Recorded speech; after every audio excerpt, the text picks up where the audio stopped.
Indian cinema में family का भारी महत्व रहा है। जब तक निरूपा राय पर्दे पर रो नहीं देती, पिक्चर का इमोशनल कोशंट पूरा नहीं होता था। जब तक राखी ने अपने करण अर्जुन को पुकारा नहीं, तब तक सलमान शाहरुख का स्टारडम अधूरा था। मगर उसी दौर में कुछ एक्टर्स ऐसे रहे जिन्होंने मेलोड्रामा में से मां बचा लिया। उन्होंने फिल्मी माओं को रियलिस्टिक तो नहीं मगर विश्वासजनक जरूर बनाया। ऐसा ही एक नाम है फरीदा जलाल। 90 के दशक की तमाम फिल्मों में हमने उन्हें मां से लेकर दादी के रोल्स में देखा है। नाम गिनाने पर आए तो उस लिस्ट में दिलवाले दुल्हनिया ले जाएंगे से लेकर राजा हिंदुस्तानी, दिल तो पागल है, कुछ कुछ होता है और कहो ना प्यार है जैसी ब्लॉकबस्टर फिल्में शामिल हैं। इंटरेस्टिंग बात ये कि इन फिल्मों में कैरेक्टर रोल्स करने से पहले Farida proper Hindi film heroine रह चुकी थी। मगर फरीदा के एक फैसले ने फिल्म इंडस्ट्री में उनकी इमेज बदलकर रख दी। वो कैसे हीरोइन से हीरो की बहन बन गईं, उन्हें भी रियलाइज नहीं हुआ। मगर उन्हें इसका मलाल भी नहीं रहा। फरीदा जलाल के फिल्मों में आने से लेकर अब उनके गायब होने तक की पूरी कहानी हम आज जानेंगे। 1965 में यूनाइटेड फिल्म प्रोड्यूसर्स और फिल्मफेयर ने मिलकर एक टैलेंट हंट आयोजित किया था। इसमें देश भर से कुल 10,000 लोगों ने हिस्सा लिया। इस टैलेंट हंट को Bimal Roy, B R Chopra, Nasir Hussain, G P Sippy, Om Prakash Mehra और शक्ति सामंत जैसे उस वक्त के दिग्गज फिल्म मेकर्स जज कर रहे थे। इस हंट के लास्ट राउंड में 8 लोग सेलेक्ट हुए। इन 8 लोगों में सुभाष घई, धीरज कुमार, राजेश खन्ना, विनोद मेहरा और फरीदा जलाल जैसे लोग शामिल थे। उस इवेंट के 2 फाइनलिस्ट बने राजेश खन्ना और फरीदा जलाल। इस टैलेंट हंट के विजेता की घोषणा फिल्मफेयर के एक इवेंट में होनी थी, जहां तकरीबन पूरी फिल्म इंडस्ट्री मौजूद रहने वाली थी। मगर उससे पहले दोनों फाइनलिस्ट को वहां बैठे दर्शकों के लिए परफॉर्म करना था। इवेंट वाले दिन राजेश खन्ना और फरीदा जलाल की परफॉर्मेंस तालियों की गड़गड़ाहट के साथ खत्म हुई। ठीक इसी वक्त वहां ऑडियंस में बैठे राजश्री प्रोडक्शंस के ताराचंद बड़जात्या उनसे मिलने चल दिए। उन्होंने बैकस्टेज जाकर फरीदा को अपनी अगली फिल्म तकदीर में कास्ट करने की बात कही। फरीदा ने फिल्मों में काम पाने के लिए ही इस टैलेंट हंट में हिस्सा लिया था। मगर उन्हें ये नहीं पता था कि इस टैलेंट हंट का नतीजा आने से पहले ही उन्हें इंडिया की एक बड़ी प्रोडक्शन कंपनी अपनी फिल्म में काम दे देगी। इस घटना के कुछ ही घंटे बाद टैलेंट हंट का रिजल्ट आया। इसमें राजेश खन्ना के साथ फरीदा जलाल को संयुक्त रूप से विजेता चुना गया। हालांकि ये डिबेटेबल फैक्ट है। तमाम जगहों पर इस टैलेंट हंट के सोलो विनर राजेश खन्ना बताए जाते हैं। एक इवेंट के दौरान हिंदी सिनेमा के तमाम दिग्गज फिल्म मेकर्स के साथ राजेश खन्ना। हालांकि ये साफ नहीं हो पाया कि ये उस टैलेंट हंट की फोटो है या नहीं। जब फरीदा ने अपनी पहली फिल्म तकदीर साइन की, तब उनकी उम्र कुछ 15-16 साल रही होगी। वो पंचगनी के सेंट जोसेफ कॉन्वेंट नाम के स्कूल में पढ़ाई कर रही थी। मगर फिल्मों में आने की वजह से फरीदा को पढ़ाई छोड़नी पड़ी। बहारों की मंजिल और महल जैसी फिल्मों में काम करने के बाद फरीदा को राजेश खन्ना के साथ फिल्म आराधना में कास्ट किया गया। वैसे तो इस फिल्म की लीडिंग लेडी शर्मिला टैगोर थी, मगर फरीदा को भी राजेश खन्ना के अपोजिट ही कास्ट किया गया था। फिल्म के एक गाने बागों में बहार है में राजेश और फरीदा साथ नजर आए। जब आप इस गाने को YouTube पर चलाकर देखेंगे तो ऐसा लगेगा मानो फरीदा ने शर्माने की क्या जबरदस्त एक्टिंग की है। मगर वो उनका एक्चुअल रिएक्शन था। अपने एक इंटरव्यू में फरीदा जलाल बताती है कि आराधना में काम करने के दौरान वो बहुत यंग थी। आमतौर पर हीरोइनें गाने या रोमांटिक सीन्स बड़ी आसानी से कर जाती हैं। मगर एक्सपीरियंस नहीं होने की वजह से फरीदा को राजेश खन्ना की ओर देखने में लाज आ रही थी। गाने के एक भी फ्रेम में वो राजेश खन्ना की आंखों में देखती नजर नहीं आएंगी। जब इस गाने की शूटिंग शुरू हुई, तब डायरेक्टर और फिल्म यूनिट से जुड़े तमाम लोग इस चीज को लेकर चिंतित थे।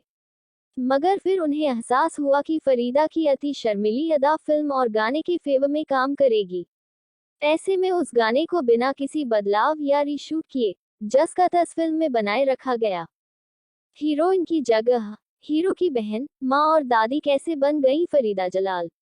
1969 में आई आराधना के बाद फरीदा पुरस्कार नाम की फिल्म में जॉय मुखर्जी के साथ बतौर लीडिंग लेडी नजर आई। फिल्म नहीं चली। तब दिलीप कुमार बहुत बड़े नाम थे। उस दौर का हर एक्टर अपने करियर में कम से कम एक फिल्म उनके साथ जरूर करना चाहता था। मगर दिक्कत ये थी कि दिलीप साहब बड़ी गिनी चुनी फिल्में करते थे। उन्होंने 5 दशक लंबे करियर में मात्र 65 फिल्मों में काम किया।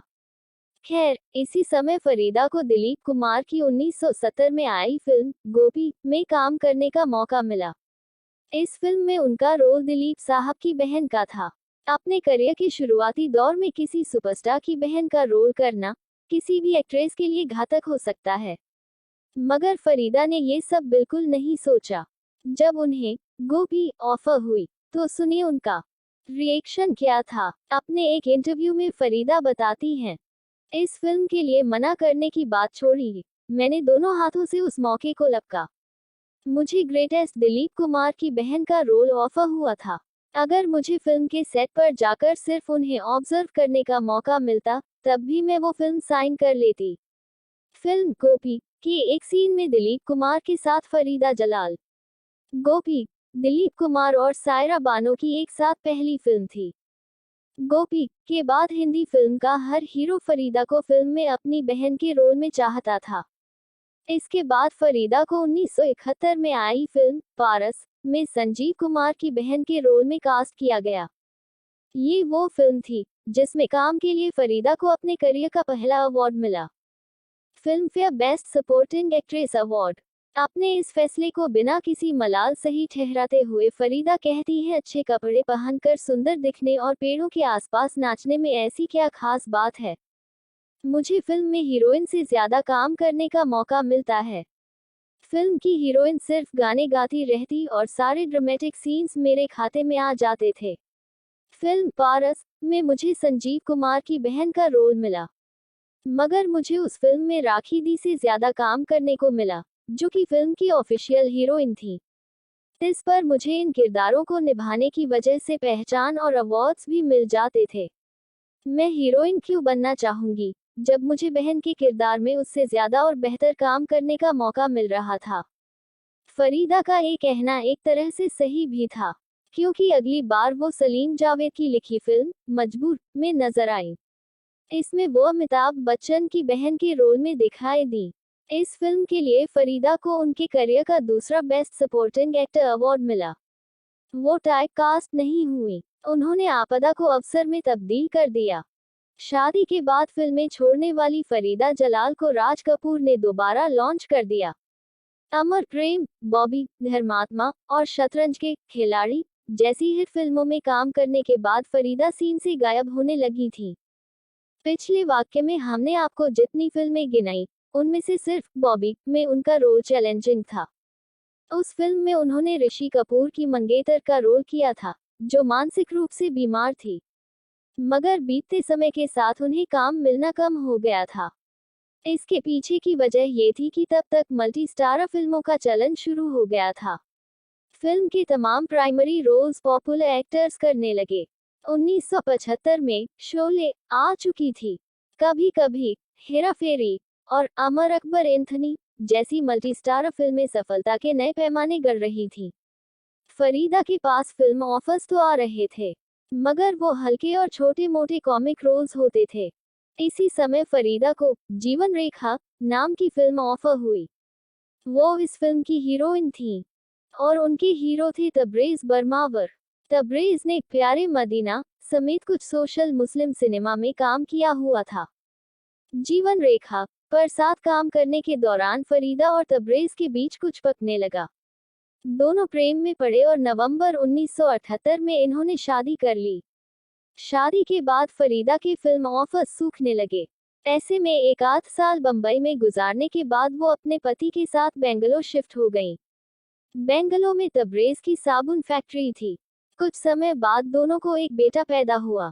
फरीदा उसमें व्यस्त हो गईं। फिल्मों से वास्ता खत्म सा हो गया।